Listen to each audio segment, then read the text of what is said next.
Hey everyone, we just got back from the Long Island Retro Gaming Expo and it was an excellent event.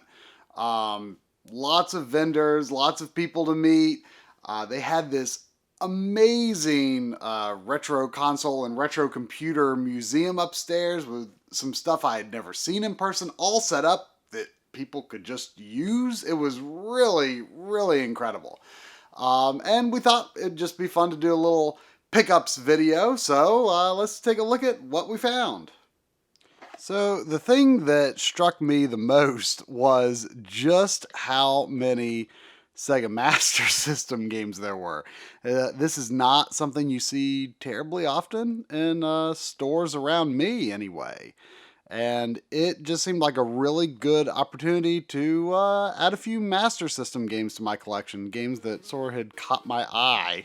Like Black Belt, for example. I played it a little bit during the Mega SG video, and that was when I learned that it's sort of a unbranded version of Fist of the North Star, which it is in Japan. That's not something I have a whole lot of familiarity with, but I do know about the people exploding in it. And the effect is so cool in the game, and I love the sort of fake parallax, fake ground perspective effect that's going on in that game. And I thought this was kind of funny. It's got this sticker on it that says "From the Video Game Library of Patricia L. Smith." It sounds very prestigious. So this must be a very good, well-loved copy of Black Belt. So another Master System game I got is Rastan, which I played this for the first time when we were at the G-Anime Expo in Quebec. And it just, it just struck me as very much my kind of game. Sort of makes me think of Legendary Axe or something like that. And, I know it's an arcade game first and foremost, but this always kind of struck me as the home port to get. I mean, I don't think there's a lot of home ports outside of home computers for it, actually. So the Master System is definitely the most accessible home port for me. And I was going through this earlier, and I found tucked away back here an old folded piece of paper that has some information about some picnic event in 1990 at the Brookhaven Country Day School, and I looked that up online, and I believe that is somewhere in North Carolina. So. Even though I found this in Long Island, I've brought this copy of Rastan home to North Carolina. So that's that's an interesting thing. Up next is Space Harrier. It's good to have a physical version to represent the first Space Harrier. I've got the arcade version on Virtual Console. And of course, I can play the arcade version in Yakuza as well. But I think Coury believes this is like the iconic home console port of Space Harrier. So definitely a good thing to have. I haven't taken a look at this yet. I assume the game came with a proper manual, but it's not in here. But we do have a poster. Get in touch with Sega Software. Wow, this is quite a lot of Master System games on here. Definitely more than I own. You've got a list of games that are the Mega cartridge, and a list of games that are the 2 Mega cartridge, the Combo cartridge, which I don't really know what that means. The Sega card, of course, and the 3-dimensional Mega cartridge. That has some high technology inside that cartridge that makes it 3-dimensional. Yep, for sure. For sure. Bob was kind of trying to talk me into Maze Hunter 3D at the show. But had to cut off the buying somewhere.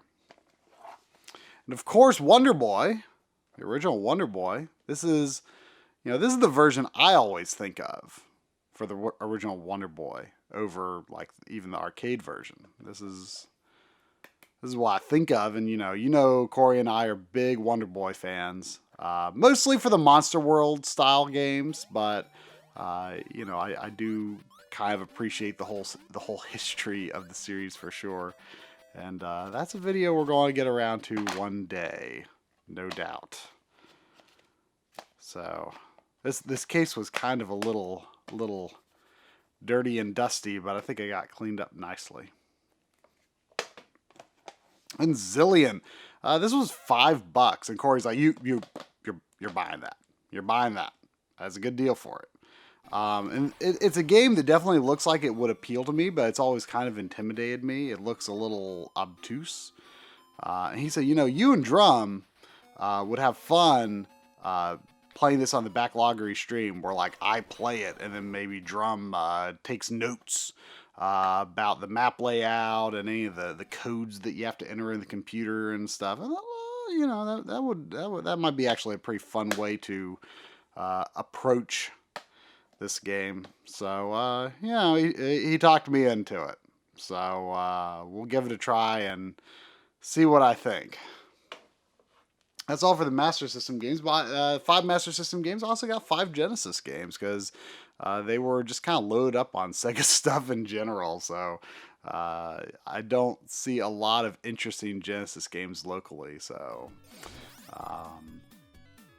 Decap Attack is a game that I've always kind of had my eye on and stopped short of actually buying it several times.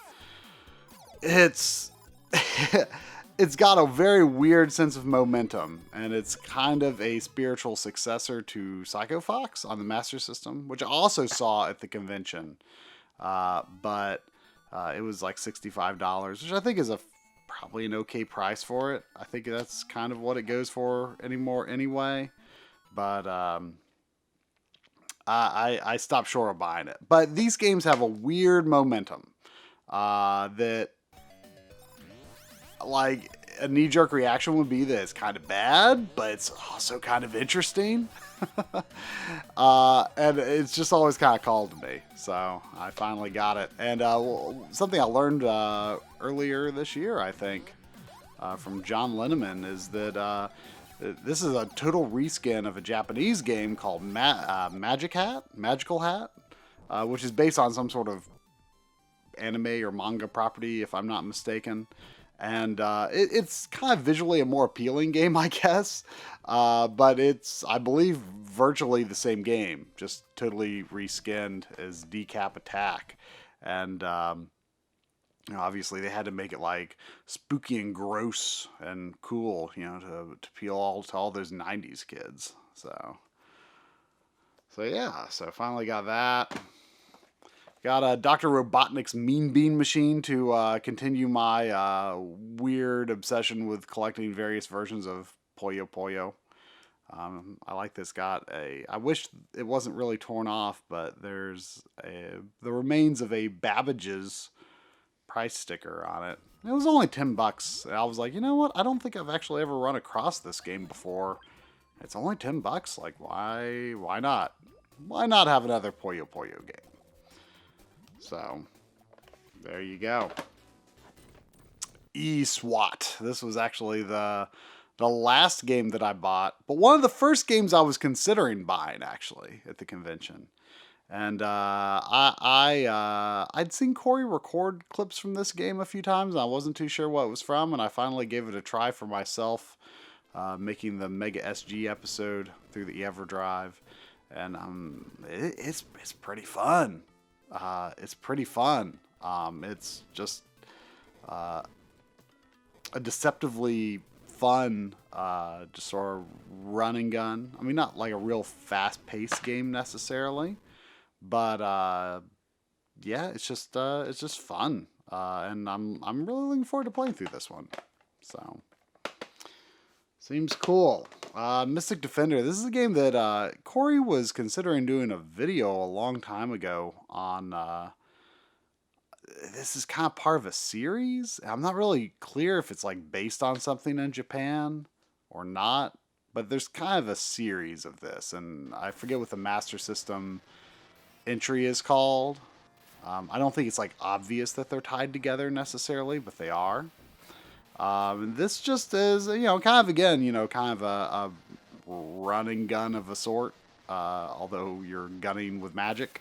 Yeah, it seems pretty solid, and I want to play through it. So I got it.